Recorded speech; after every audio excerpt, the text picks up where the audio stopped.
bénisse. Aujourd'hui, on est le dimanche 6 avril 2014. Le Seigneur nous a bénis avec un message très édifiant. Et là, l'équipe de l'info dernière est venue pour interviewer l'homme de Dieu, l'évangéliste Guy Matadi, le mondial, pour ces 2 jours de séminaire du 6 et le 13 avril 2014, qui a pour thème le retour de l'arche à l'église, la main de l'Éternel. Shalom évangéliste. Shalom ma soeur. Comment vous allez? Par la grâce de Dieu, ça va. Là, les bien-aimés dans le Seigneur vont suivre pendant 40 minutes votre message sur le retour de l'arche. On ne va pas prendre trop de temps, on viendra pour vous interviewer aussi. On voulait savoir quelle est votre vision. Vision Naïzanini. En fait, ma vision, c'est la grande vision que le Seigneur nous a donnée. En fait, que Jésus-Christ soit au centre de nos vies, au centre de nos familles, que Jésus-Christ soit à la base de tout. Comme Christ est la source, nous voulons vraiment qu'il soit la source de toutes choses, quoi. D'accord. Vous avez dit que vous êtes une église pas de plus en Paris, mais vous êtes venu pour porter un plus. Nous ne sommes pas une église de plus, mais une église qui est venue amener un plus dans Paris. Donc l'église on faisait moi yo bakisama piment. Bon, ils ont vraiment été na bakisa. Oui, kotoyeko bakisa parce que ceux qui tongika likola makambo etongama c'est que toyeko sala elo morote. Ngolo bebele wana liloba wana mutu na Nzambe. Oui, parce que ça n'a pas bilo belé déjà batu basala, batu babima basala makambo belé. Ceux qui oyebo yene loko moko o batu déjà bayebi, ils ont vraiment un impact morote. Nga elo na yenango eza arche. Tozonga. Vous avez le bac tant que jeune, mais pas que tant que jeune na âge, mais na âge vous êtes jeune. Vous savez pas pas quand vous allez na mbula, mais la spirituelle doit éviter. Tu sais ba na Nzambe ba na mateya, mais pour la ligne oluka ko tinga matana mo paka moko te ya ngomba, mais yo moko zu makasi lelo yo te manachia, ozote ya liloba ingolobani. Ko kangamana paka na ebite paka ngofo dans la paka ya âge physique to paka moko ya âge spirituel ya âge moko spirituel déjà paka âge spirituel nga moko déjà na koko na suka moindo quoi yo moko za koko ndeno ebike mo za koko nga mona za koko parce que esprit oyo azakati na ngai ali esprit on appelle l'esprit ancien quoi, le Saint-Esprit de Dieu. D'accord, parce que le Bible, moi et ma maison, nous servirons l'Éternel. Mon yope lelo au mitiki omrote. Tout le monde Madame Pembeni, pour la micro, tout le monde ma belle-sœur. Donc église, il y a un plus ou un. C'est comme des petits mois où tout le monde avait tout le monde se sauter.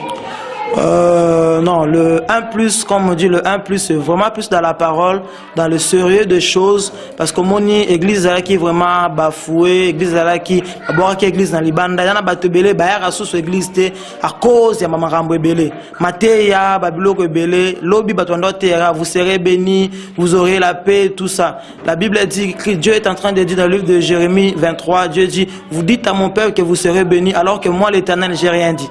Donc, ce que même un principe pour aux ala pour pambolama. Moi, que oyo memi en plus.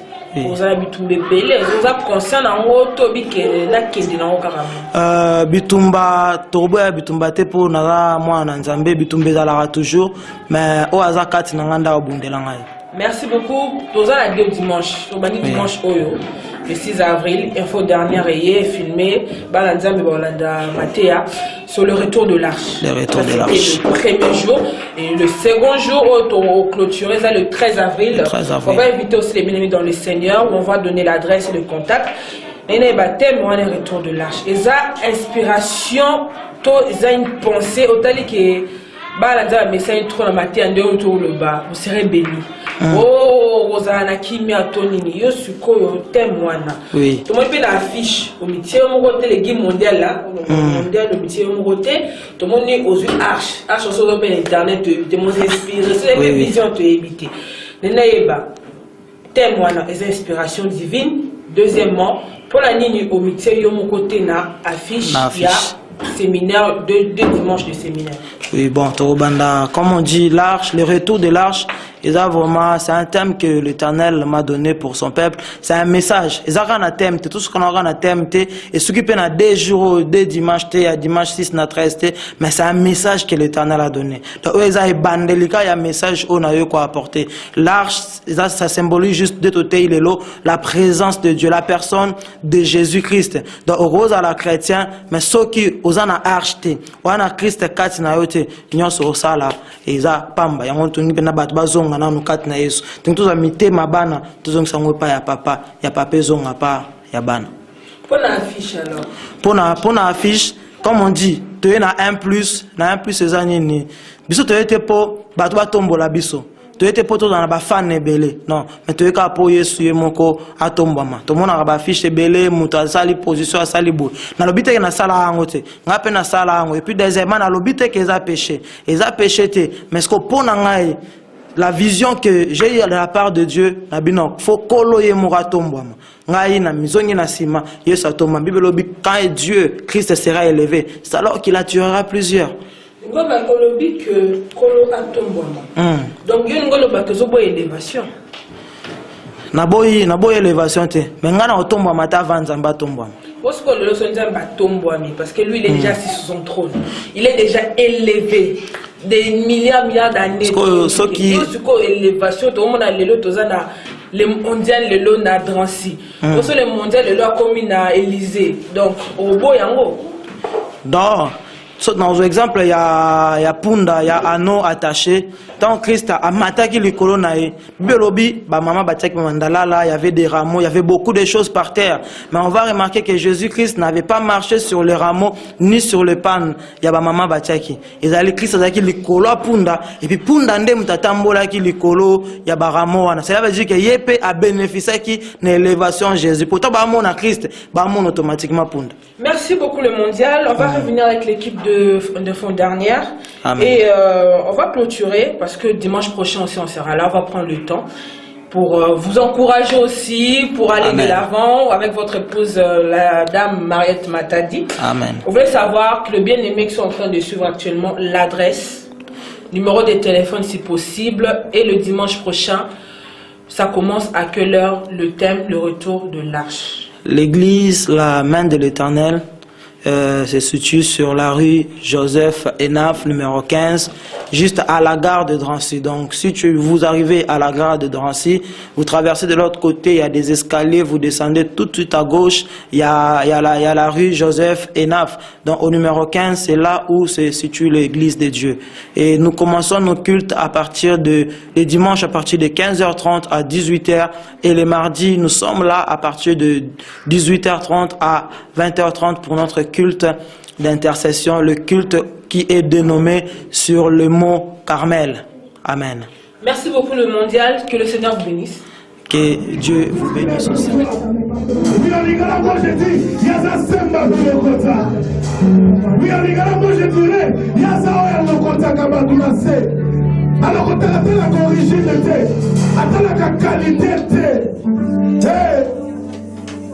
Attends, Dieu bien-aimé, tu sais qu'il est pour toi. Tu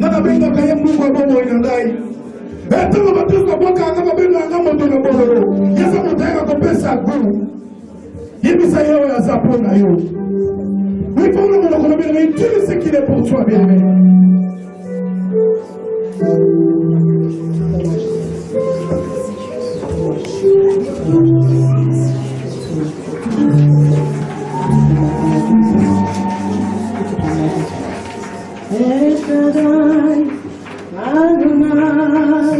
Tu peux prier dans la parole. Demande à Dieu de te parler. Demande à Dieu de parler à ton cœur. Dis-lui, Seigneur, parle-moi cet après-midi. Dis-lui, Seigneur, parle à mon cœur. Oh, que Dieu te parle. Que cette parole te fasse du bien. La Bible déclare dans l'air détresse, ils crièrent à l'Éternel. Et l'Éternel a envoyé sa parole et sa parole le guérit. Dieu le Père, que ta parole m'élève et ta parole me guérisse. Toi qui es malade, demande à Dieu de te guérir au moyen de sa parole. Nous prions au nom de Jésus-Christ à la loi.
à Dieu de te parler. Dis-lui, Seigneur, parle-moi, parle à mon cœur. Bien-aimé, prépare ton cœur afin d'écouter sa parole. Prépare ton cœur. Que la parole de cet après-midi te fasse du bien. Au nom précieux de notre Seigneur Jésus-Christ, nous avons ainsi prié. Amen.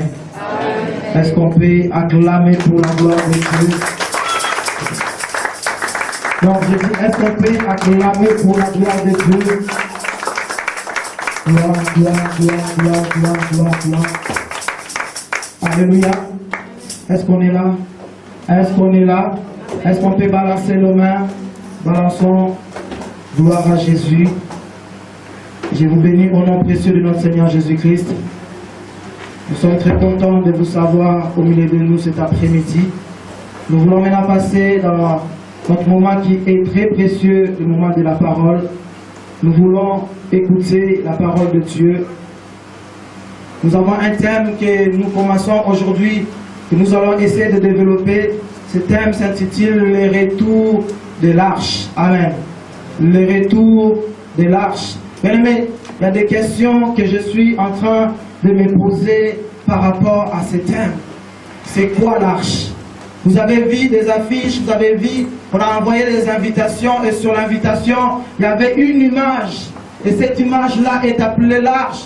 Mais qu'est-ce que réellement signifier cette arche? Et c'est quoi cette arche? Et qu'est-ce que cette arche représentait ou représente aujourd'hui? Alléluia. Et maintenant, pourquoi parler de cette arche-là? Vous savez, pour mieux comprendre cette parole, j'aimerais que nous puissions ouvrir nos Bibles dans le livre de Hébreux, chapitre 9. Hébreux, chapitre 9. Nous allons lire à partir du 2e verset. La Bible dit, en effet, un tabernacle fut construit dans la partie antérieure appelée le lieu saint. Était le chandelier, la table et le pain de proposition. Verset 3. Derrière le second voile s'est trouvée la partie du tabernacle appelée le Saint de Saints. Raffermant la s'asseoir d'or pour le parfum et l'arche de l'étang de l'alliance entièrement recouvert d'or. Il y avait dans l'arche un vase d'or concernant la manne, la verge d'Aaron qui avait fleuri, les deux temples et les tables de l'alliance aussi. Dessus de l'arche était le chérubin de la gloire, couvrant l'air en le propitiatoire. Ce n'est pas le moment de parler en détail là-dessus. Alléluia. Bien-aimés, nous parlons du retour de l'arche. C'est quoi la question que je suis en train de me poser en ce moment avant de comprendre le message? Je me dis, mais c'est quoi l'arche? Qu'est-ce que l'arche représentait? Et pourquoi aujourd'hui nous devons parler de cette arche-là? Et la Bible nous fait réellement comprendre. Pour que nous puissions comprendre ce thème, j'aimerais que nous puissions brièvement parler du tabernacle. Vous savez, le tabernacle, c'était un temple que Dieu avait donné le modèle à Moïse afin d'y construire. Moïse, lorsqu'il a construit le tabernacle avait trois parties. Dans le tabernacle, il y avait le parvis, il y avait le lieu saint et il y avait le lieu très saint. Dans le parvis, il y avait le cuve de rein qui servait pour la purification de mains et de pieds des sacrificataires. Et dans le parvis, il y avait aussi ce qu'on appelle l'autel des sacrifices. Donc c'était là où lorsqu'on immolait un animal, c'était là où on venait sacrifier, offrir à Dieu cet animal-là. Et l'arche, dans le tabernacle, j'ai dit il y avait trois parties. La deuxième partie, c'était le lieu saint. Dans le lieu saint, il y avait ce qu'on appelle la table de pain de proposition. Donc c'était là où les sacrificateurs venaient offrir à Dieu, déposer le pain le matin et revenaient après pour reprendre le pain. Et toujours dans le lieu saint, se trouvait aussi l'autel de parfum. Donc c'est là où on venait déposer la louange et l'adoration du peuple israélite. Cela montait sous forme de parfum, de bonne odeur devant l'Éternel. Et troisièmement, il y avait ce qu'on appelle le lieu très saint. Le lieu très saint, c'est là où se trouvait l'arche de l'alliance de l'Éternel. Donc l'arche, c'est là où se trouvait l'arche, c'était dans le lieu très saint. Pourquoi ce lieu est appelé le lieu saint des saints ou le lieu très saint? C'était à cause de l'arche de l'Éternel. Et dans le lieu très saint, il y avait une lumière surnaturelle, parce que le lieu très saint était fermé, il n'y avait pas de porte, il n'y avait pas de trou, il n'y avait rien du tout, mais il y avait simplement une lumière qui venait de nulle part, et cette lumière-là éclairait l'arche de l'alliance de l'Éternel. Et sur l'arche c'est quoi? L'arche n'est rien d'autre qu'un coffret où on a mis des choses à l'intérieur. Lorsqu'on dit l'arche de l'alliance ou l'arche de témoignage, c'est parce que Dieu avait demandé à Moïse de mettre des choses dans l'arche. Qu'est-ce que Moïse avait mis dans l'arche? Moïse avait mis premièrement les 2 pierres de Moïse. Les 2 pierres de Moïse, c'était les 2 pierres de la loi que Dieu avait donnée à Moïse. Et Dieu avait ordonné à Moïse de mettre cela dans le coffret qu'on appelle l'arche. Et les 2 pierres de Moïse symbolisent la parole de Dieu. Or, nous tous, nous savons que Jésus-Christ est la parole. La Bible dit, au commencement était la parole. La parole était avec Dieu et la parole était Dieu. La parole était dès le commencement. Dieu va dire à Moïse de prendre les 2 pierres de la loi et de mettre cela dans l'arche. Et la deuxième chose que Moïse avait mis dans l'arche, c'était la manne qui tombait du ciel. Dieu avait demandé à Moïse de prendre une partie de la manne et de mettre cela dans l'arche. Vous savez, nous avons l'habitude d'adorer Dieu, de louer Dieu, de dire à Jésus qu'il est la manne cachée. Dans nos chansons, nous chantons cela. Mais comment peut-on dire à Jésus qu'il est la manne cachée? Il est la manne cachée où? C'est la manne que Dieu avait demandé à Moïse de le cacher dans l'arche de l'alliance de l'Éternel. Donc lorsque tu dis à Jésus-Christ qu'il est la manne, tu te réfères simplement à l'arche de l'alliance de témoignage ou l'arche de témoignage de l'Éternel. Désormais, lorsque tu prieras ou tu adoreras Dieu, attends que la manne cachée, tu sauras pourquoi tu parles de la manne cachée. Beaucoup nous adorons Dieu sans pourtant savoir qu'est-ce que nous sommes en train d'adorer. Troisièmement, la troisième chose que Dieu avait demandé à Moïse de mettre dans l'arche, c'était le bâton d'Aaron. Le bâton d'Aaron était un bâton sec que Aaron avait l'habitude de marcher avec. Mais un jour dans la présence de Dieu, lorsque Aaron déposa le bâton dans la présence de l'Éternel, la Bible dit que le bâton d'Aaron avait fleuri. Donc, il y avait un miracle qui s'était opéré dans les bâtons d'Aaron. Un bâton qui était sec. Mais le lendemain, lorsqu'ils sont venus, ils ont vu que les bâtons avaient recouvert de bourgeons. Mais ça c'est l'image de la mort et de la résurrection de Jésus-Christ. Et l'arche de l'Éternel n'est rien d'autre que la personne de Jésus-Christ. Lorsque nous disons le retour de l'arche, nous voulons simplement parler de Jésus. Pourquoi? Parce que l'arche c'est quoi? L'arche symbolise la présence et la gloire de Dieu. Là où il y avait l'arche de Dieu, il y avait toujours un miracle qui s'opérait. Mais le tabernacle de Moïse n'était pas un tabernacle fixe, mais c'était un tabernacle qui était mobile. C'est là qu'on pouvait le déplacer. Or, s'il fallait déplacer le tabernacle, il fallait aussi déplacer l'arche de Dieu. Mais comment l'arche de Dieu s'est déplacée? Dans le saint, dans le lieu très saint, celui qui était mandataire ou autorisé à entrer dans le lieu très saint était simplement le souverain sacrificateur qui était autorisé à voir l'arche et à entrer dans le lieu très saint. Mais tout celui qui était sacrificateur n'était pas autorisé d'entrer dans le lieu très saint. Or, lorsqu'il fallait déplacer l'arche, le souverain sacrificateur entrait dans le lieu très saint et il couvrait l'arche par un voile. Et le sacrificateur entrait dessus dans le lieu très saint afin d'y récupérer l'arche et de porter l'arche. Donc l'arche était un coffret que personne ne pouvait toucher ou toucher par la main, l'arche de l'alliance de l'Éternel. Mais les sacrificateurs avaient de bois qui leur servait de toucher à l'arche. Je vais vous expliquer. Vous savez, là c'est l'arche de l'alliance de l'Éternel. Et dans l'arche, on voit, il y avait des bâtons qu'il fallait mettre. Et ces bâtons-là qui servaient aux sacrificateurs de transporter l'arche. Donc sans les bâtons, les sacrificateurs ne pouvaient pas toucher à l'arche de l'Éternel. Et lorsqu'on dit que Uza était mort parce qu'il avait touché l'arche, non, en réalité, ce n'était pas parce que, comme on dit souvent, que Uza a voulu aider Dieu. Non, ce n'est pas ça. Uza n'avait pas simplement respecté le principe de Dieu. Parce que dans l'arche, il y a des principes à respecter. Dieu avait ordonné à personne de toucher l'arche. Voilà que lorsque l'arche s'est penchée et que Uza a voulu saisir l'arche, or il était interdit et il était frappé de mort. Celui qui était mandaté à toucher l'arche, c'était simplement le souverain sacrificateur.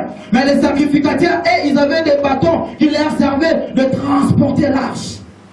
Là, je vous parle de l'Ancien Testament. Mais aujourd'hui, nous sommes dans le Nouveau Testament. Peut-on parler aujourd'hui des sacrificateurs ou des souverains sacrificateurs? C'est là où maintenant, je me pose encore une deuxième fois la question. Et on va essayer de comprendre cela. La Bible dit, il a fait de nous un royaume de sacrificateurs. Lorsque Christ est monté à la croix, il a dit que le rideau du temple s'est déchiré en deux. Jésus-Christ, la Bible dit, il est le souverain sacrificateur selon l'ordre de Melchisedec. Donc seul Jésus-Christ était mandaté de voir l'arche et de toucher l'arche. Voilà pourquoi un jour, lorsque Jésus-Christ était en train de parler de lui, les disciples ont dit non, montre-nous simplement le Père et cela nous suffit. Non, Christ a dit, celui qui m'a vu a vu le Père. Parce que moi et le Père, nous sommes un. Nous étant des sacrificateurs, on n'est pas mandaté de voir l'arche, mais nous sommes simplement mandatés de transporter l'arche. Or, j'ai dit, l'arche n'est rien d'autre que la présence de Dieu. Celui qui a l'arche de Dieu en lui, cela veut dire qu'il a la présence de Dieu en lui. La Bible dit, notre corps est le temple du Saint-Esprit. Le temple avait trois parties, le parvis, le lieu saint et le lieu très saint. Or, notre corps, l'homme humain a trois parties, a le corps, a l'âme et l'esprit. Et Dieu habite dans l'esprit de l'homme. Alléluia. Amen. Donc comme tu es là, hier c'était le souverain, le sacrificateur qui transportait l'arche. Mais aujourd'hui, moi et toi, nous sommes appelés à porter l'arche de Dieu.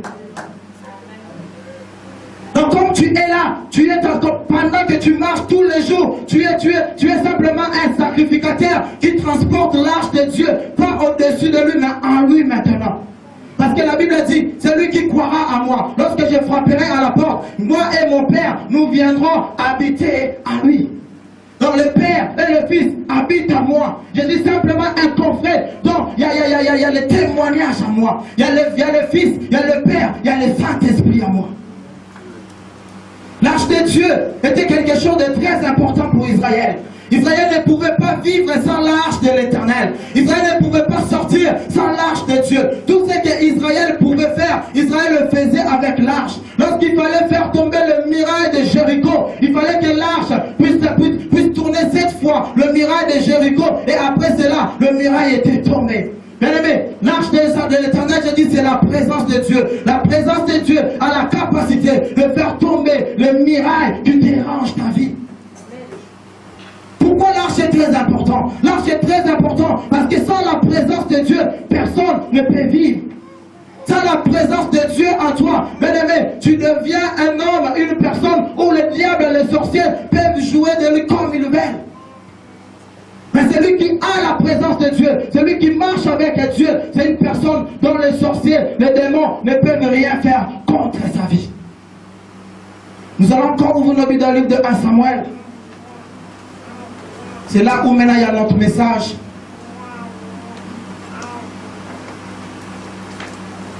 Un Samuel chapitre 4.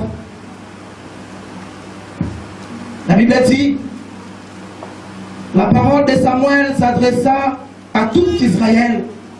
La parole de Samuel s'adressa à tout Israël. Mais aujourd'hui, la parole de Dieu ne s'adresse plus à l'Israël, mais la parole de Dieu t'est adressée aujourd'hui. Il m'a dit, Israël sortit à la rencontre des Philistins pour combattre. Ils campèrent près de Ben-Nézer. Et les Philistins campaient à Afek. Le verset 2, les Philistins se rassemblèrent en bataille contre Israël et le combat s'engagea. Israël fut battu par le Philistin, qui tuèrent sur le champ de bataille environ 4000 hommes. Le verset 3, le peuple rentra au camp et les anciens d'Israël dirent: pourquoi l'Éternel nous a-t-il laissé battre aujourd'hui par le Philistin? Ils vont dire: allons chercher à Silo l'arche de l'alliance de l'Éternel, qu'elle vienne au milieu de nous et qu'elle nous délivre de la main de nos ennemis. Alléluia. Est-ce qu'on peut acclamer la parole de Dieu? Qui est Israël cet après-midi?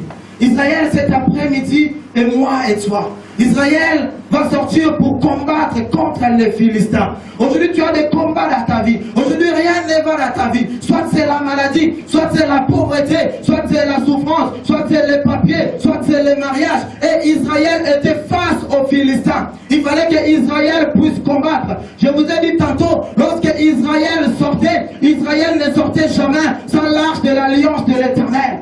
Mais ces jours-là, Israël va sortir sans l'arche de Dieu.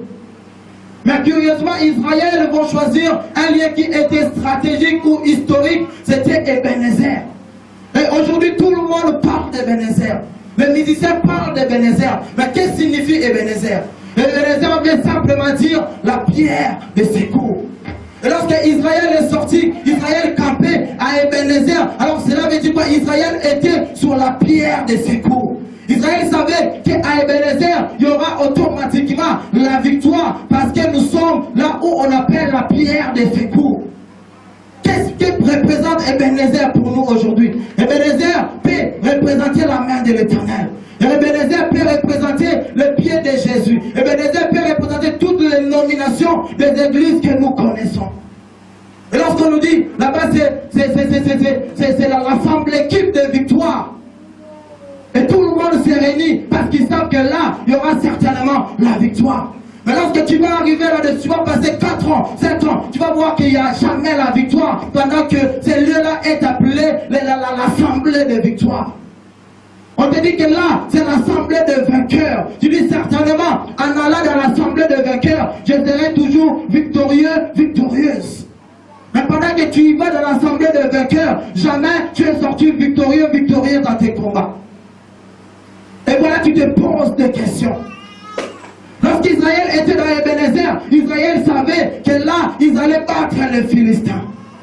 Les Philistins représentent le problème, les situations, la maladie, la souffrance, tout ce qui dérange ta vie. Mais Israël savait qu'à Ebenezer, il allait avoir la solution.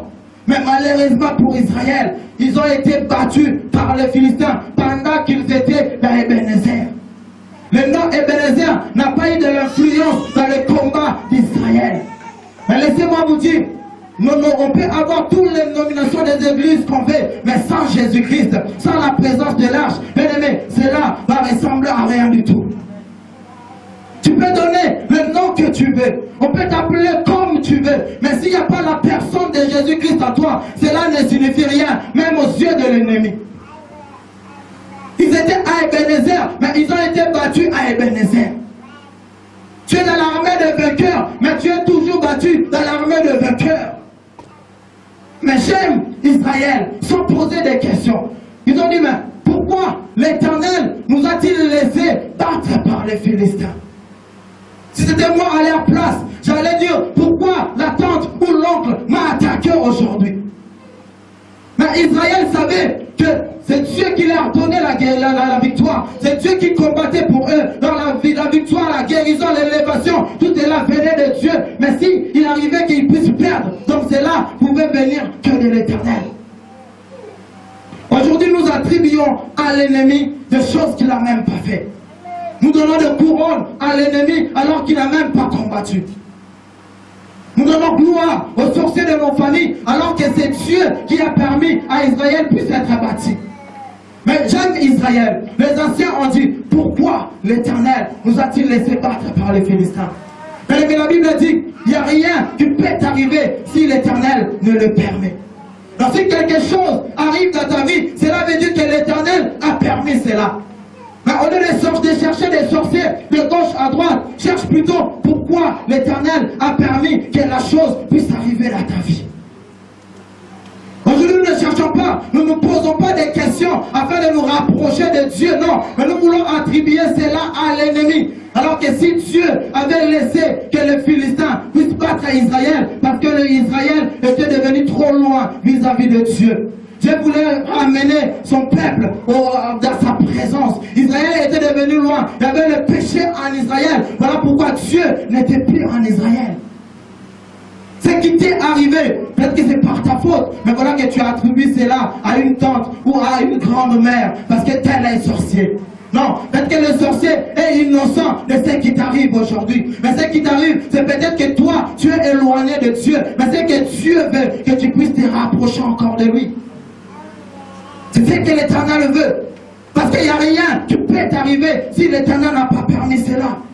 Je vois encore la vie de Job. Job était là. Satan va dire à Dieu, si Job est ainsi, c'est parce que toi, tu lui protèges et tu protèges, c'est bien. Cela veut dire quoi? Le diable était incapable de toucher à la vie de Job et de toucher aux choses que Job avait. Si l'Éternel n'a rien permis, le diable n'aura pas de pouvoir sur toi. Mais si quelque chose t'arrive, retourne auprès de Dieu et cherche à savoir qu'est-ce qui ne va pas dans ta relation avec Dieu. Moi, dans ma vie, les diables et les sorciers n'ont pas de place dans ma vie. Et je ne cherche même pas à citer leur nom dans mes problèmes. Non, si la chose arrive, donc l'Éternel l'a permis. Je cherche à savoir pourquoi l'Éternel nous a-t-il laissé battre par le Philistin. La Bible dit, celui qui réfléchit sur les choses trouve le bonheur. Lorsqu'on réfléchit sur ce qui nous est arrivé, c'est alors que Dieu nous parlera pendant que tu es en train de réfléchir. Mais j'aime ce que les enfants d'Israël ont dit. Ils ont compris qu'ils étaient dans Ebenezer, sans l'arche de l'alliance de l'Éternel. Ils ont dit, allons chercher à Silo, l'arche de l'alliance de l'Éternel, qu'elle vienne au milieu de nous. Mais curieusement, l'arche était venue au milieu d'Israël. L'arche était là. Mais Israël a été de nouveau battu par les Philistins. Pendant que l'arche était là, Israël était battu par les Philistins. Je cherchais à savoir pourquoi, alors qu'il y avait la présence de Dieu au milieu d'Israël dans le camp, mais Israël était quand même battu. J'ai compris que l'arche était devenue simplement un symbole, mais la personne de Dieu n'était plus dans l'arche. Mais la Bible que tu as est simplement le symbole de la parole de Dieu. Mais si Dieu n'est pas avec toi, toutes les Écritures n'ont plus de force, n'ont plus de puissance. Pour que la parole de Dieu, la Bible que tu détiens, puisse avoir de l'effet de la puissance, il faut que la personne de Jésus-Christ puisse marcher avec toi. Voilà qui t'arrive des fois de dire au nom de Jésus et de voir des choses demeurer ainsi. La maladie demeurer, même les démons que tu es en train de crier au nom de Jésus, ils te regardent et ils sourient parce qu'ils savent tu as le nom de Jésus, mais tu n'as pas la personne de Jésus-Christ. Mais ce qui est important, ce n'est pas le nom de Jésus, mais c'est la personne de Jésus-Christ. Parce que Jésus, c'est celui qui rend son nom puissant. Laissez-moi vous dire, même les démons citent aussi le nom de Jésus. Un jour, la Bible parle des fils de Séba.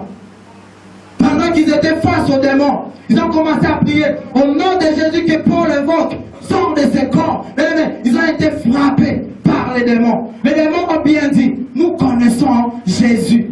Ils n'ont pas eu la peur de citer le nom de Jésus. Non, ils ont dit, nous connaissons Jésus, nous connaissons Paul. Mais toi, qui es-tu? C'est la question que tu dois te poser aujourd'hui. Les démons connaissent Paul. Les démons connaissent Jésus. Mais les démons ne connaissaient pas les fils de Séba. Et laisse-moi te dire, ils ont été frappés sérieusement par les démons. Et c'est comme ça qu'Israël, lorsque l'arche était venue dans le camp, Israël a commencé à clamer, à crier, à lancer des cris de joie. Non, l'arche est venue. Maintenant, nous allons frapper les Philistins. Mais curieusement, ils ont été encore frappés par les Philistins. Pourquoi? Parce que pour Israël, Dieu n'était plus. Ils avaient simplement l'arche, mais ils n'avaient plus la présence de Dieu. La présence de Dieu, bien aimé, est très importante dans nos vies. La présence de Dieu est très importante que la Bible que tu détiens. La présence de Dieu est très importante que le nom chrétien que tu as aujourd'hui. On peut t'appeler chrétien, mais sans Jésus-Christ, bien aimé, ce nom-là signifie rien. Voilà que même face aux démons, face aux sorciers, face aux gens de ce monde, les gens mauvais, de mauvaises personnes dans ce monde, tu n'arrives pas à aller plus loin parce que tu n'as pas la personne de Jésus. Ils ont dit, allons chercher à Silo l'arche de l'alliance de l'Éternel. Que l'arche vienne au milieu de nous, que l'arche nous délivre. Mais voilà que l'arche n'avait rien fait. L'arche n'avait pas délivré parce que Dieu n'était plus au milieu d'Israël. L'Éternel n'y était plus là. Tu es dans Ebenezer, mais tu es quand même frappé par le Philistin.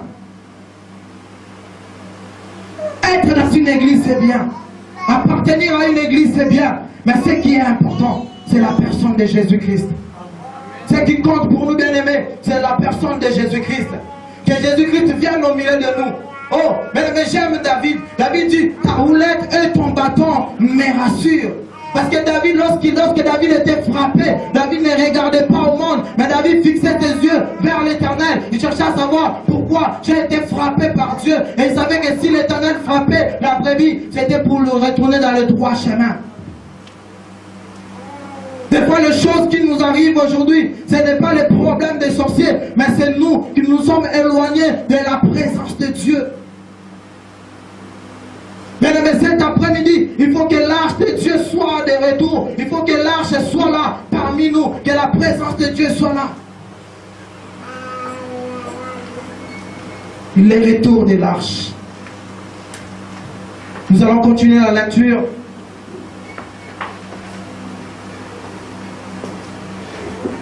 Samuel chapitre 4.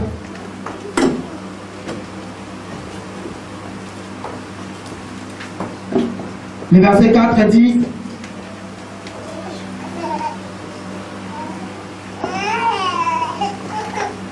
le peuple envoyèrent des messages à Silo, d'où l'on rapporta l'arche de l'alliance de l'Éternel des armées, qui siège entre le chérubin. Les deux fils d'Élie, Ophni et Phiné, étaient là avec l'arche de l'alliance de Dieu. Le verset 5. Lorsque l'arche de l'alliance de l'Éternel entra dans le camp, tout Israël poussa des cris de joie et la terre en fut ébranlée. Le retentissement de ces cris fut entendu des Philistins et ils dirent: que signifient ces grands cris qui retentissent dans le camp des Hébreux? Il est apparu que l'arche de l'Éternel était arrivée dans le camp. Les Philistins eurent peur parce qu'ils crurent que Dieu était venu dans le camp. Malheur à nous, dirent-ils, car il n'en a pas été ainsi jusqu'à présent. Malheur à nous, qui nous délivrera de la main de ces dieux puissants? Ce sont ces dieux qui ont frappé les Égyptiens de toutes les sortes de plaies dans le désert. L'arche va venir dans le camp. Mais qu'est-ce qui va se passer? L'arche était venue dans le camp. Mais malheureusement, l'arche était portée par les deux fils d'Élie. Les deux fils d'Élie qu'on appelle Ophni et Phiné. Qui étaient Ophni et Phiné? Ils étaient des sacrificateurs qui siégeaient avec Élie, les sacrificateurs, leur père, dans la maison où Anne avait déposé son fils Samuel. Les deux fils d'Élie étaient là, mais les deux fils d'Élie se méconduisaient dans la présence de Dieu. Les deux fils d'Élie étaient des sacrificateurs pécheurs. Les deux fils d'Élie étaient des serviteurs de Dieu, mais qui en eux, il y avait la pudicité. En eux, il y avait des choses abominables aux yeux de l'Éternel. Et ils ont été rejetés de la face de Dieu. Mais malheureusement pour Israël, ce sont ces deux sacrificateurs-là qui ramenaient l'arche de l'alliance de Dieu. Laissez-moi vous dire, l'ennemi de l'arche ou de la présence de Dieu, c'est le péché. Là où il y a le péché, bien aimé, Dieu ne peut pas cohabiter avec le péché. Lorsque Adam et Ève ont péché, la Bible dit, Dieu les a chassés du jardin d'Éden. Et la Bible dit encore que non. La Bible dit, tous ton péché sont privés de la gloire de Dieu. Lorsque Lorsqu'il y a le péché en nous, on ne pourra jamais ni supporter la présence de Dieu, ni marcher avec la présence de Dieu. La présence de Dieu, dans la présence de Dieu, il y a la joie. Dans la présence de Dieu, il y a la paix. Dans la présence de Dieu, il y a les miracles. Dans la présence de Dieu, il y a toutes les bonnes choses que nous connaissons. Mais si tu veux vivre cela, ne sois pas comme Ophni et Phiné. C'était des sacrificateurs, c'était des serviteurs de Dieu, mais c'était des serviteurs qui ont été rejetés par Dieu à cause du péché. Aujourd'hui, nous sommes conduits par des hommes de Dieu, mais des hommes de Dieu qui sont rejetés déjà par Dieu. Oui, ils ont amené l'arche, mais l'arche est simplement restée comme un symbole, comme un coffret, mais Dieu lui-même n'était plus dans l'arche.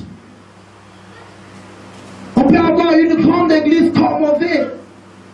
Mais si nous ne sommes plus avec Dieu, si Dieu n'est plus avec nous, bien aimé, Dieu va s'en aller. Ce qui va nous rester, c'est que nos toges, nos croix, on n'aura que nos Bibles, nos grosses Bibles. Mais Dieu lui-même, le Dieu de la Bible, ne serait pas là.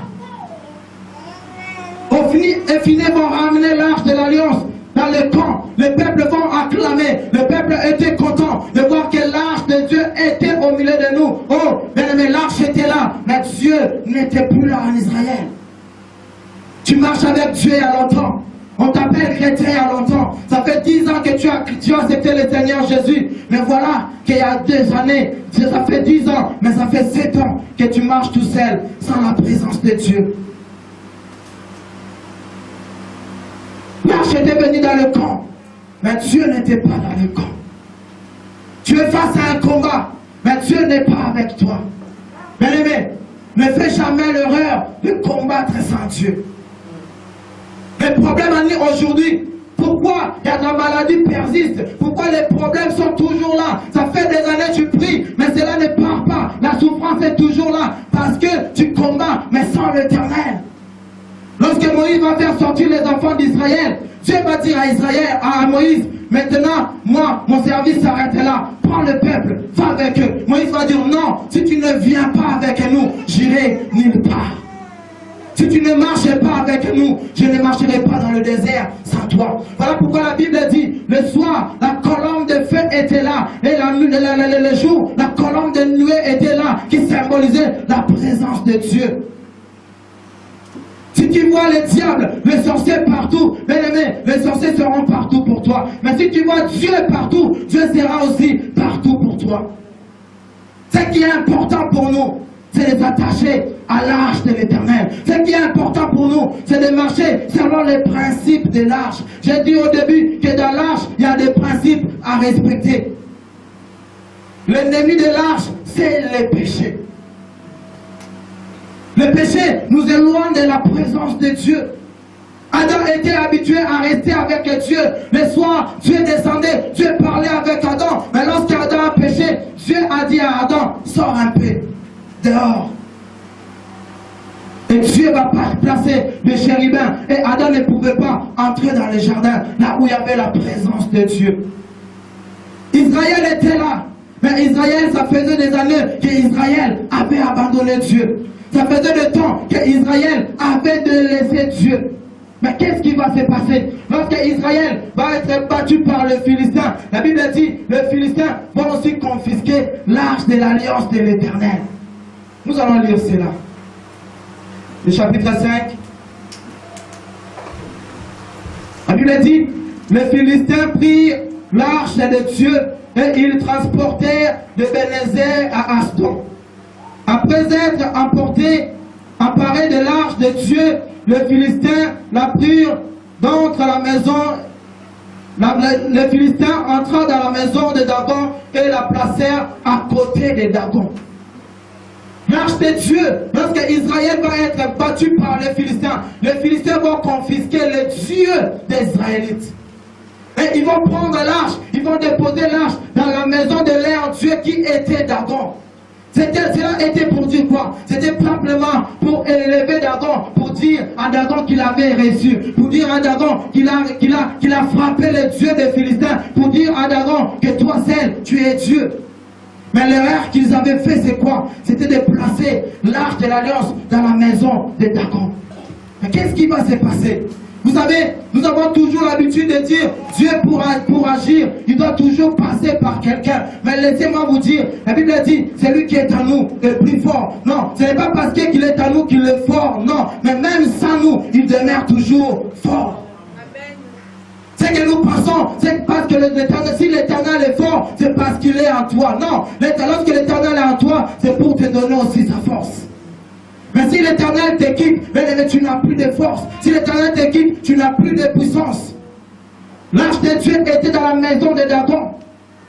Or, nous pensons aussi pour que Dieu puisse agir, il faut simplement la louange, il faut l'adoration. Mais laissez-moi vous dire, là, sans l'adoration, sans la louange, Dieu était dans la maison de Dagon. Le lendemain, lorsque les serviteurs de Dagon sont venus, ils ont vu que leur Dieu était par terre. C'est que les Philistins ont oublié et que devant la présence de Dieu, tout genou fléchit. Donc, le Dieu des Philistins, Dagon, avait fléchi devant la présence de Dieu. Il n'y avait pas de sacrificateur, il n'y avait pas de souverain sacrificateur, mais Dieu lui seul l'a fait tomber Dagon. Et si c'est Dieu qui a frappé Dagon, marche avec toi, mais tous les Dagons de ta vie tomberont. Non, si le Dieu qui a frappé, le Dieu des Philistins est avec toi, marche avec toi, là où on t'avait dit que c'était fermé, mais parce que tu es l'Éternel, la porte sera ouverte. Le lendemain, lorsqu'ils sont revenus, ils ont élevé leur Dieu, ils ont ressué leur Dieu. Bien aimé, laissez-moi vous dire, si tu as un Dieu, que tu aimes, que tu le suis, que tu aimes, bien aimé, cela veut dire qu'il n'est pas Dieu. Un Dieu, on ne peut pas l'aider. Le Dieu se défend tout seul. Notre Dieu, il est le lion de la tribu de Juda. On n'aide pas un lion, mais un lion se défend tout seul. Et le lion ne recule jamais devant le combat. Oh non, les Philistins devaient connaître ces choses. Les Philistins ignoraient la grandeur de notre Dieu. Lorsqu'ils sont revenus le lendemain, leur Dieu, non seulement il était par terre, mais il était coupé en plusieurs morceaux. Non, ça c'est la puissance de notre Dieu. Il était seul, mais seul, il a pu faire de grandes choses. Mais maintenant imagine, s'il marche avec toi, s'il est avec toi, qu'est-ce qu'il fera dans ta vie? Ce qui est important aujourd'hui, c'est que nous puissions revenir à l'Éternel. Ce qui est important aujourd'hui, que tu puisses corriger ta marche avec Dieu. C'est que Dieu veut aujourd'hui que nous puissions marcher avec lui. Le temps est fini de te dire que tu seras béni. Bien aimé, même si je proclamais 1000 fois tu seras béni, mais si l'arche de Dieu n'est pas en toi, tu ne seras jamais béni. Même si je dis que tu seras élevé, mais si tu n'as pas Dieu, ça sera simplement des paroles à l'air. Mais aujourd'hui, on ne veut pas balancer des paroles comme ça, non. Mais on veut que le cœur des enfants soit retourné à leur Père. Il est temps que nous puissions retourner au Seigneur Jésus-Christ. Il est temps que Ophni et Phiné puissent se répandir afin que l'arche de Dieu puisse avoir de le feu. Tu es chrétien, tu pries, tu chasses les démons, mais rien ne va, ils sont toujours là. Mais pose-toi des questions. Ça fait des années, tu souffres, il y a la maladie. Non, ne commence pas premièrement à chercher le sorcier, non, mais commence simplement à retourner auprès de l'Éternel. Parce que la victoire est à lui, l'élévation est à lui, le succès est à lui. Mais si l'Éternel n'a pas permis, retourne vers lui, parle à ton Père. Il est ton Père, il t'écoutera et il te montrera comment faire. Mais si tu tournes vers le sorcier, tu ne sauras jamais ce que l'Éternel fait de toi. Le problème, c'est que nous tournons vers le sorcier. Voilà pourquoi on ne connaît pas la pensée de Dieu. Aujourd'hui, j'aimerais que tu puisses connaître la pensée de Dieu par rapport à ta vie. Si tel malheur t'arrive, pose-toi la question, pourquoi l'Éternel a-t-il permis cela?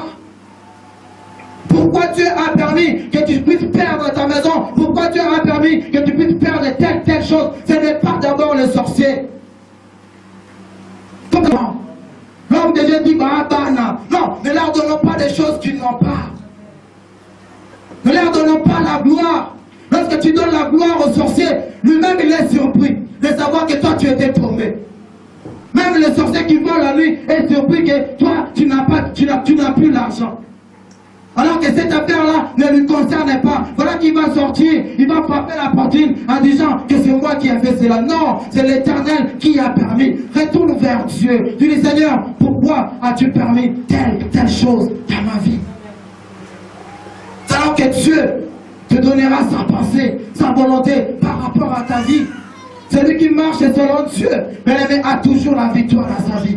Celui qui marche selon Dieu a toujours la réussite dans sa vie. Celui qui marche selon Dieu a toujours l'élévation dans sa vie. Celui qui marche selon Dieu, oui, les problèmes viendront. Mais la Bible dit, l'Éternel va délivrer toujours. Les problèmes seront là, mais parce que tu es avec Dieu, Dieu marchera avec toi. David dit, même si je traverse la vallée de l'ombre de la mort, je ne crains aucun mal. Pourquoi? Parce que l'Éternel est avec moi. Pourquoi? Parce que je porte l'arche. Lorsque l'arche est là, personne ne peut toucher à ta vie. Mais fais attention, parce que l'arche peut devenir simplement un symbole dans ta vie. Si tu ne marches pas avec lui.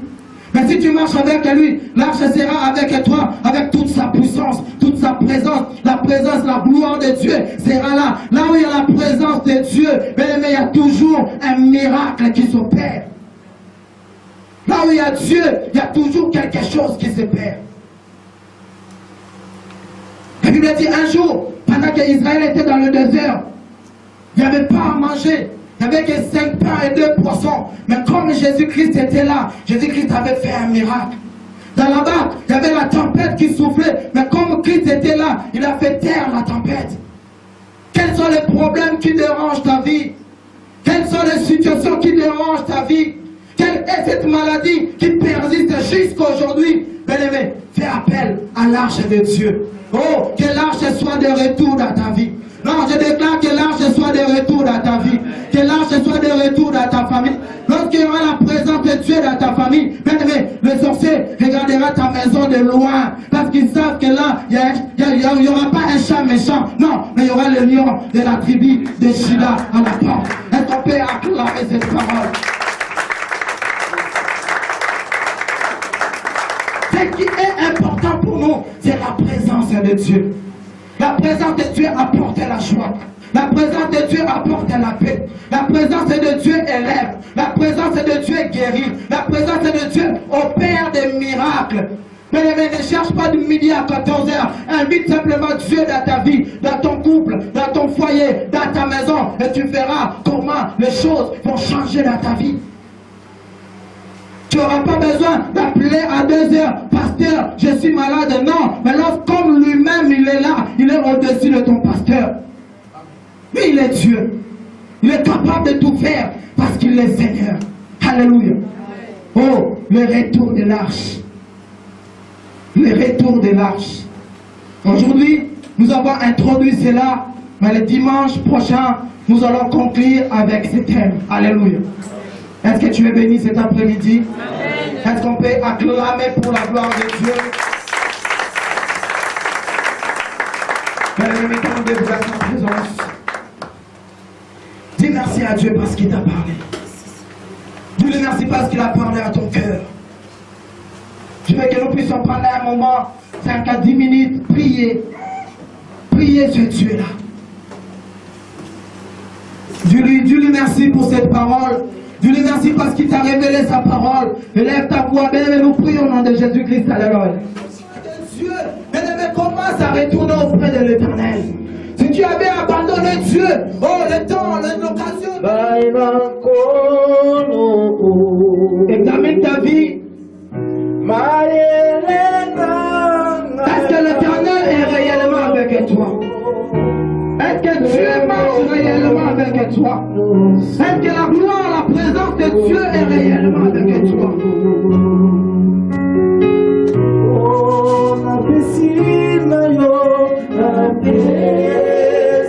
Jésus, Jésus.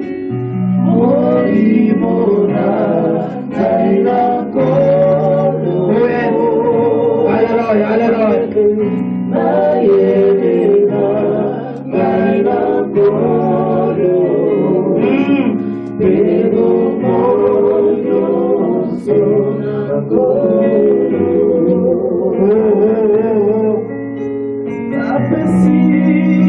Cet après-midi, retourne à l'Éternel.